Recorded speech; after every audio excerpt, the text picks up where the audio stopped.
மருமகள் serial next எபிசோடுக்கான review பார்க்கலாமாங்க. நம்ம தமிழ் செல்வி இருந்துட்டு மொய் விருந்தில் ஒரு 50,000 தான் புரட்டிட்டு இருக்காங்க. இன்னும் 50,000 தேவைப்படுது நம்ம தமிழ் செல்விக்கு. அதுக்கப்புறம் எப்படி ரெடி பண்ணலாம் அப்படின்னு சொல்லிட்டு யோசிச்சுட்டு இருக்காங்க. அதுக்கப்புறம் நம்ம கழுத்தில் வச்சுட்டு இருக்க செயினை வச்சிடலாம் அப்படின்ற மாதிரி யோசிக்கிறாங்க.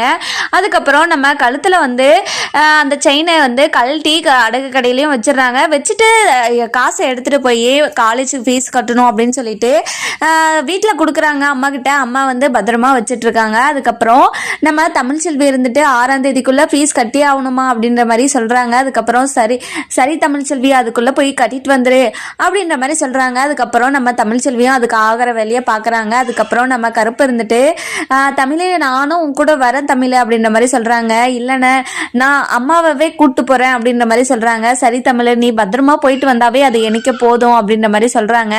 அதுக்கப்புறம் நம்ம சேது இருந்துட்டு தமிழ் செல்விக்கு காசு கிடைச்சிச்சோ இல்லையோன்னு சொல்லிட்டு ரொம்பவே ஃபீல் பண்ணிட்டு இருக்காரு. என்னதான் அவ என்னோட பொண்டாட்டி இல்லைன்னு சொன்னாலையும் ஏதோ ஒரு மனசு ஓரத்துல அவளை பத்தி எனக்கு நினைப்பு ஓடிட்டே தான் இருக்கு. ஐயோ என்ன பண்ணிட்டு இருக்காளோ எப்படி இருக்காளோ அப்படின்ற மாதிரி நினைச்சிட்டே இருக்காரு. அதுக்கப்புறம் நம்ம தமிழ் செல்வியோட அப்பா இருந்துட்டு இங்க பாரு தமிழ் கண்டிப்பா உனக்கு ஏதாச்சும் நான் உதவி செய்யறேன் தமிழ் அப்படின்ற மாதிரி சொல்லவும், இங்க பாருங்க எனக்கு நீங்க அப்பாவும் இல்லை நான் உனக்கு பொண்ணும் இல்லைன்னு சொல்லிட்டேன்ல, எதுக்கப்புறமும் என்கிட்ட எதுக்காக பேசுறீங்க, நீங்க என் கூட பேசவே பேசாதீங்க அப்படின்ற மாதிரி நம்ம தமிழ் செல்வி இருந்துட்டு அவங்க அப்பா கிட்ட சொல்லிடுறாங்க. அதுக்கப்புறம் தமிழோட அம்மா இருந்துட்டு இங்க பாரு தமிழ் அப்பா தப்பு பண்ணிட்டாருன்னா இல்லைன்னு சொல்லல, இப்ப இனிமே திருந்தி வாழ்வாரு தமிழ், பேசு தமிழ் ப்ளீஸ் தமிழ் அப்படின்ற மாதிரி சொல்றாங்க. இங்க பாருமா நான் சொல்லல உறுதியா இருப்பேன் உனக்கே தெரியும்ல அப்படின்ற மாதிரி சொல்றாங்க. அதுக்கப்புறம் நம்ம தமிழோட அப்பா இருந்துட்டு ரொம்பவே மனசுடைஞ்சு போயிடுறாங்க. அதுக்கப்புறம் நம்ம ராஜாங்க இருந்துட்டு கட்சி வேலையா வெளியே போகணும் அப்படின்ற மாதிரி சொல்லிட்டு இருக்காங்க. நம்ம ராஜாங்கத்துக்கு எதிரியான சில பேர் நம்ம ராஜாங்கத்தை போட்டு தள்ளலாம்னு சொல்லிட்டு யோசிச்சுட்டு இருக்காங்க. அதுக்கப்புறம் இந்த விஷயம் தெரிஞ்ச நம்ம சேது இருந்துட்டு ராஜாங்கத்துக்கு கூடயே போறாங்க. அதுக்கப்புறம் ராஜாங்க கூடயே போகவும் வழியில 4 பேர் மடக்கி நம்ம ராஜாங்கத்தை அடிச்சிட்டு இருக்காங்க. அதை பார்த்த நம்ம சேது இருந்துட்டு எல்லாத்தையும் அடிச்சு போட்டு நம்ம ராஜாங்கத்தை வீட்டுக்கு கூட்டு வந்துடுறாங்க. அதுக்கப்புறம் வீட்டுல இருக்கிற எல்லாருக்கிட்டையும் இந்த விஷயத்த சொல்லவும் ரொம்பவே பதட்டப்படுறாங்க. ஐயோ நம்ம குடும்பத்துக்கு மட்டும் ஏன் இப்படி எல்லாம் நடந்துட்டே இருக்கு, ஒண்ணு மேல ஒண்ணு வந்துட்டே இருக்கு அப்படின்ற மாதிரி ரொம்பவே கஷ்டப்பட்டுட்டு இருக்காங்க. அதுக்கப்புறம் நம்ம சேது இருந்துட்டு அப்பா இனிமே நீங்க தனியா வெளியவே போகாதீங்க என்ன கூட்டிட்டு போங்க அப்படின்ற மாதிரி சொல்றாங்க நம்ம சேதோ. அதுக்கப்புறம் நம்ம ராஜாங்கமும் சரியா நான் உன்னவே கூட்டிட்டு போறேயா அப்படின்ற மாதிரி சொல்லிடுறாங்க. நம்ம மலர் இருந்துட்டு இங்க பாருங்க மாமா நீங்க டைமுக்கு சாப்பிட்றதே இல்லை டேப்லெட்டும் போறதில்ல, இப்படி இருந்தா எப்படி மாமா அப்படின்னு சொல்லிட்டு டேப்லெட் எல்லாம் எடுத்துட்டு கொடுக்குறாங்க. அதுக்கப்புறம் நம்ம மலர் மேல நம்ம ராஜாங்கத்துக்கு பெரிய மரியாதையே வருது. அதுக்கப்புறம் நம்ம பாட்டி இருந்துட்டு இங்க பாரு மலரு டைமுக்கு நீயே எடுத்துட்டு போய் டேப்லெட் எல்லாம் கொடுத்துரு மலரு அப்படின்ற மாதிரி சொல்றாங்க. சரிங்க பாட்டிமா சரிங்க அம்மாச்சுமா அப்படின்ற மாதிரி நம்ம மலர் சொல்லிடுறாங்க. அதுக்கப்புறம் நம்ம சாவித்திரி இருந்துட்டு இதெல்லாம் பார்த்து வேலைக்காரிக்கே இவ்வளவு மரியாதை கொடுக்குறாங்க, ஆனா அவரோட தங்கச்சி எனக்கு மரியாதை கொடுக்க மாட்டாங்களே அப்படின்னு சொல்லிட்டு ரொம்பவே ஃபீல் பண்றாங்க. அதுக்கப்புறம் உள்ள வந்துட்டு எனக்கு எதுக்காக மரியாதை கொடுக்க மாட்டீங்க அப்படின்ற மாதிரி சொல்லவும், உனக்கு என்ன மரியாதை கொடுக்கல அப்படின்ற மாதிரி நம்ம ராஜாங்கம் கேட்குறாங்க. ஒரு வேலைக்காரிக்கு இவ்வளோ மரியாதை கொடுக்குறீங்க, உங்க தங்கச்சி நானு எனக்கு ஏன் இவ்வளோ மரியாதை கொடுக்குறீங்க, ஏன்னா வெளியே கொட்டைகளை இருக்க வைக்கிறீங்களே எதுக்காக இதெல்லாம் பண்றீங்க அப்படின்ற மாதிரி நம்ம ராஜாங்கத்திட்ட சொல்லவும், ராஜாங்கம் வந்துட்டு ரொம்பவே கோவமா இங்க பாரு சாவித்திரி உனக்கு இவ்வளோ மரியாதை கொடுத்ததே பெரிய விஷயம், நீ பண்ண வேலைக்கு இனிமே இந்த மாதிரி பேசிட்டு இருந்தா நீ அங்க கூட இருக்க முடியாது அப்படின்ற மாதிரி சொல்லவும், நம்ம சாவித்திரி இருந்துட்டு அங்கேயும் இருக்க முடியாதவோ அப்படின்னு சொல்லிட்டு பயந்துக்கிட்டு வெளியே போயிடுறாங்க. அதுக்கப்புறம் ராஜாங்கத்தோட அம்மா இருந்துட்டு இங்க பாரியா அவ பண்ற வேலையில நீ அவளை இங்க வைக்கவே வேணாயா, வேற எங்கேயாச்சும் அனுப்பி விட்டுறியா அப்படின்ற மாதிரி சொல்லவும், விடுமா இருந்துட்டு போட்டோம் விடுங்கம்மா அப்படின்ற மாதிரி நம்ம ராஜாங்கம் சொல்லிடுறாங்க. நம்ம தமிழ் செல்வி இருந்துட்டு ஃபீஸை கட்டிட்டு வரலாம் சொல்லிட்டு கிளம்பிட்டு இருக்காங்க. அதுக்கப்புறம் இந்த விஷயம் நம்ம தாமரைக்கு தெரிய வருது. தாமரை இருந்துட்டு நம்ம சாவித்திரி கிட்ட சொல்லவும், சாவித்திரி இருந்துட்டு அவளை எப்படியாவது ஃபீஸ் கட்ட விடவே கூடாது அப்படின்னு சொல்லிட்டு நம்ம தமிழ்ச்செல்வி பின்னாடியே 2 பேரும் போறாங்க. அதுக்கப்புறம் நம்ம தமிழ்ச்செல்வியும் காலேஜுக்குள்ள போயிடுறாங்க. அதுக்கப்புறம் நம்ம சாவித்திரியும் தாமரையும் உள்ள போறாங்க. அங்க இருக்க வாட்ச்மேனை உள்ளவே விட மாட்டாரு.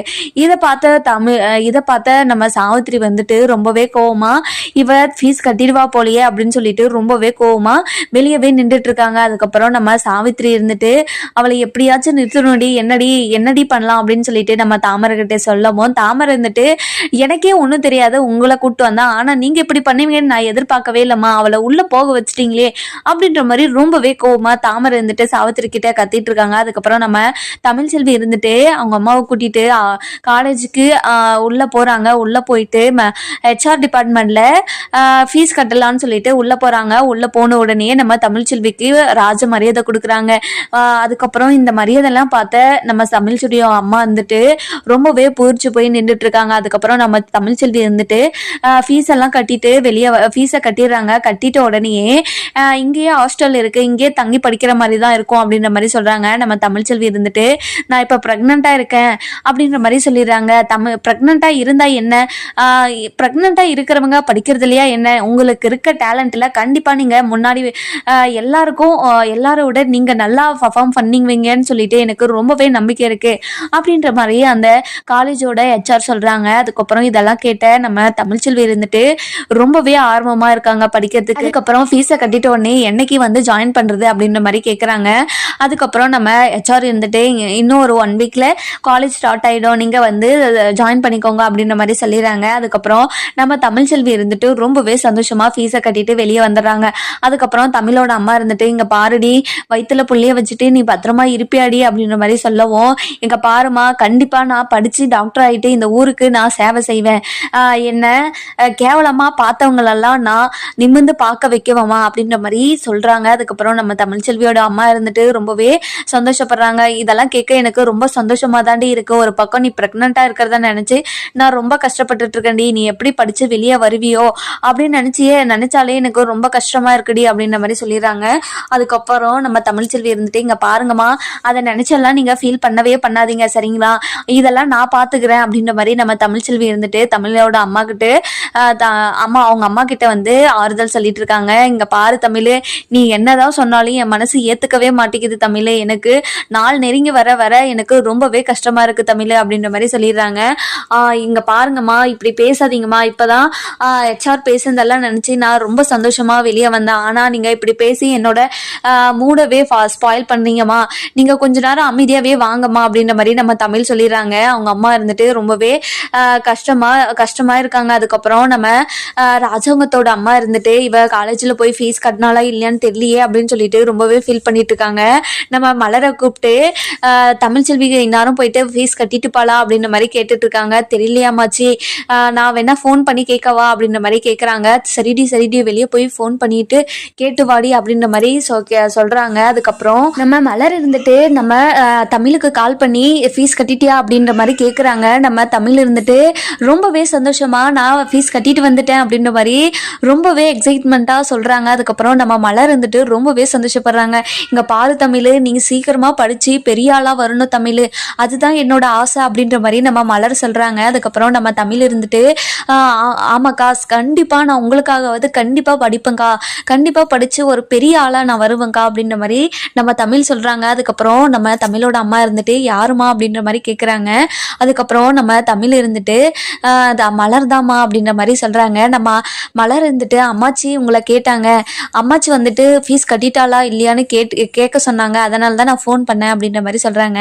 நம்ம தமிழ் இருந்துட்டு நான் அம்மாச்சியை கேட்டேன்னு சொல்லுங்கள், நான் ஃபீஸ் கட்டிட்டேன்னு சொல்லுங்கள், இன்னும் ஒரு 1 வீக்கில் காலேஜ் ஓப்பன் பண்ணிடுவாங்க, நான் ஹாஸ்டலில் தங்க போகிறேன் அப்படின்ற விஷயத்தையும் சொல்லிடுங்க அப்படின்ற மாதிரி நம்ம மலர்கிட்ட சொல்கிறாங்க. சரி தமிழ், நீ பத்திரமா இருந்து பத்திரமா படி தமிழ், பாப்பா நீ ப்ரெக்னெண்ட்டாக இருக்க வேற, நீ ஜாக்கிரதையாக இருக்கணும் இதுக்கு மேலே தான் அப்படின்ற மாதிரி நம்ம மலர் இருந்துட்டு தமிழ்கிட்ட சொல்லவும், தமிழ் இருந்துட்டு சரிங்கக்கா நீங்கள் பார்த்து பத்திரம், வீட்டில் இருக்கிற எல்லாருமே நல்லா இருக்காங்களா அப்படின்ற மாதிரி விசாரிக்கிறாங்க.